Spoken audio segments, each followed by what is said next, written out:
All right, lucky you. I'm going to be posting up a blog about smoking meats later on today on Adventure Sports, on our Adventure Sports blog, and to be sharing it with everybody. Obviously, we're all kind of in a weird zone. We're at home, but we're cooking a lot and being around, I guess, hanging out with my dogs and my wife more than I normally would, right?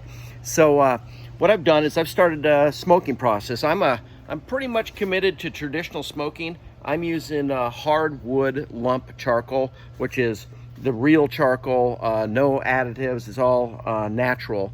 And I use a Weber Smoky Mountain grill here that our good friend Irma gave to me a long time ago and kind of got me into smoking a little bit here. This grill, or this smoker, has a basically has a cult following. You can go see Weber Smoky Mountain. This is the large one. Hop onto their forum and you're going to see there's a bunch of crazies out there smoking with these things all over the world. I've got mine pretty dialed in. I've done a lot of smoking on it. Mine I modified a little bit, and I put I added this little thermometer in here because the temperature is pretty much one of the most important things you can do when you're smoking meats, is really keep a good eye on that. So today, normally I smoke a lot of fish. Basically, how you pick your meat for smoking is if it's cheap, you smoke it. The truth of the matter is that fatty meats or meats that you wouldn't normally choose to cook normally are perfect for a smoker a lot of times. I mean, your kingfish, man, you wouldn't catch me eating that regular on a grill. Kingfish, mackerel, awesome smoking fish. Salmon, fantastic. You get into the meats, I mean, you can do briskets, ribs. I don't do ribs often, but I've got some ribs I'm going to do here today.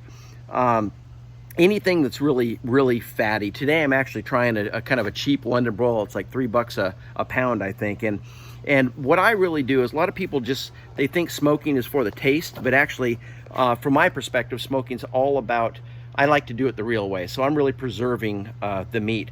And when I get done smoking these meats, whether it's fish or any sort of my meats, they're going to last in my fridge for a minimum of 10 to 14 days, sometimes even longer. So critically important when you're first doing this is brining your meats.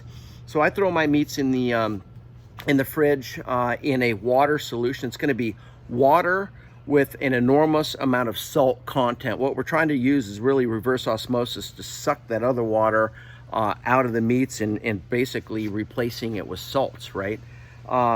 In my brine, I'll normally have a bunch of sugar. I make sure that I've got my proper salt content. I'll put a tiny bit of, depending on what I'm cooking, I'll put a tiny bit of vinegar. Usually I'll use some juices, maybe some hot pepper from my backyard or whatever. And then I normally like to brine those meats for a minimum of 12 hours. Sometimes I'll go all the way to 24 hours, depending. After the brining process, what you really want to do is you want to make sure that you get down to this drying process. So you're going to take your meat out of the brine. You're going to put it on, kind of like a pan, like one of these over here, right? And I'll pat them dry with some paper towels. Of course, there aren't any paper towels in the free world right now, but you'll pat them dry on both sides, place them on this tray, usually on a paper towel or in this case, probably a towel to keep the moisture off of them. And I'll usually rub that meat down, whether it's fish or ribs or whatever, with a little bit of olive oil and or some sugary substance, like it could be a honey, could be a maple syrup. Bruce at Silent Sports always sends us down awesome maple syrup from Toronto, Canada there, and I use this on my smoked meats a lot. This time I even rubbed a little bit of molasses on there. And then after that, you're going to put your rub on there. Rub could be made of a bunch of things. I normally make my own, but you can go to the grocery store and find any rub here. This is a kind of a commercially available one, but there's a ton of them in there. I kind of like the sweet rubs.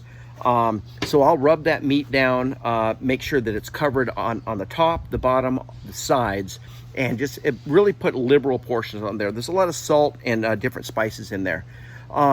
About the same time, like last night, I took my woods, and I use, in this case, I'm going to use apple and cherry wood.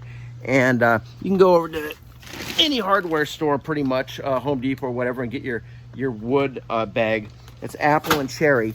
And what you want to do generally, a lot of times I use wood chips. These ones I happen to have at the house, so they're larger chunks, actually. Now, this is kind of what they're looking like, right? I've soaked these generally overnight, or at least for a couple of hours. And if you soak them, then they're not likely to catch on fire when you chuck them into your smoker here.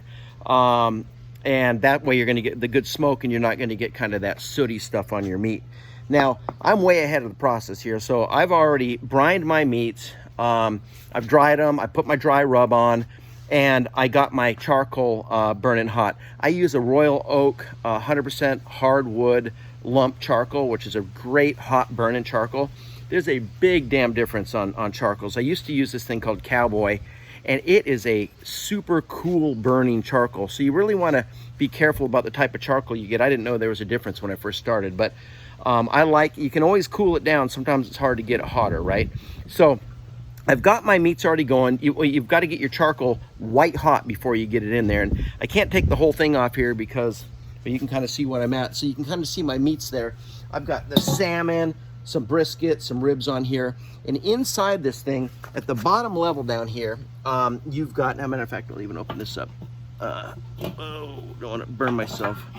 So you can see way down in there, on the bottom is my charcoal, and I've got my wood chips that I chuck right onto my charcoal in there. And sometimes I'll chuck them right around the edge too, to keep them from lighting on fire. So I've got 2 racks of meat in here actually. It's quite a bit. So it's probably about 10 pounds of meat and fish in there. And the key on this thing is really controlling your temperature. A lot of people will try to do a kind of a hot smoke. I'm definitely more of a cooler smoker. I've got this thing just wound up down pat. So I knew when I popped in my charcoal that what was going to happen here is with the amount of water I've got in my pan, I've got a pan in there with water, some juices, apples, other things under there. That pan is going to sit right on top of the charcoal, and my meat sits above that pan. So that pan's going to start to, simmer and boil, and it's going to keep all my meat super moist. Now, if you're having a hard time getting your temperature up, what you're going to want to do is have less water, or sometimes maybe even no water if it's cold out and you can't get your heat right. But today it's a hot day. It's 85 degrees or 80 degrees in Miami, sunny. I even moved my smoker into the shade to make sure that I didn't get too hot on it, because I really want this thing to cook for a long time, allow the fats and collagen in that meat to kind of break down and get that infused smoke, but really soften up those meats in there. So you'll see one of the critical pieces here is right there. That's my temperature gauge. I always like to cook. I mean, when I cook, I mean anywhere from 100 and all the way down to 155 or 160 degrees, all the way up to, I normally don't do anything myself over about 225 degrees. And normally I can't get my smoker above that anyway, so it works out pretty good for me. Another key piece that you want to have is a really good thermometer. It's not so critical when you're cooking beef and fish, but man, I tell you what, you get into the pork and poultries, you can run into problems over there for sure. The thing is that when the temperature is rising, if you're not hot smoking, you're kind of going through that danger zone where you can get salmonella and things like that. I'm really pretty doggone careful about that, but I tell you what, when I check my meats, I always take a photo of it in case anybody dies when they're eating at my house. I can at least show them that I heated it at the right temperature. You control the temperature in this Smoky Mountain Grill by basically these little vents here.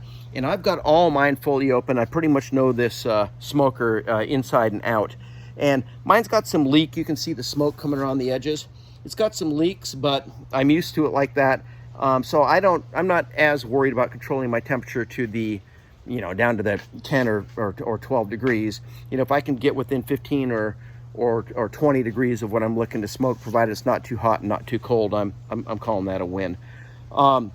This thing, I mean, if I'm smoking a turkey or a chicken, man, that thing might take me, some of those are 8 to 12 hour smokes. Today I'm thinking with my meats, the thickness on this thing, I'm probably going to be looking at a 4 to 6 hour smoke. And then what I do is after I've got that, I'll shut down the vents after I hit my internal temperatures, and I'll let that thing stay in there and let it cool down. And basically this meat's going to be perfectly preserved. It's going to last in my refrigerator for 10 to 15 days, maybe even longer. Actually, some of the fish I've had will last even longer than that. And this is the real way that people used to smoke meats when they were horseback across the country, whether it was jerkies or anything else. But if you've never really tried it, I tell you, you're going to wreck some meats to start no matter what. I've wrecked a ton of stuff. But after you get it down pat, it's kind of fun. It's a good beer drinking afternoon gig, and yeah, it's a lot of fun, and people enjoy it. It's a good social kind of event. I'll check back in, and the only thing you're missing by seeing this on video is that you don't get that smell of those meats, and it's absolutely amazing. But when we get to eating it, we'll post back up again and add it to the blog. Cheers.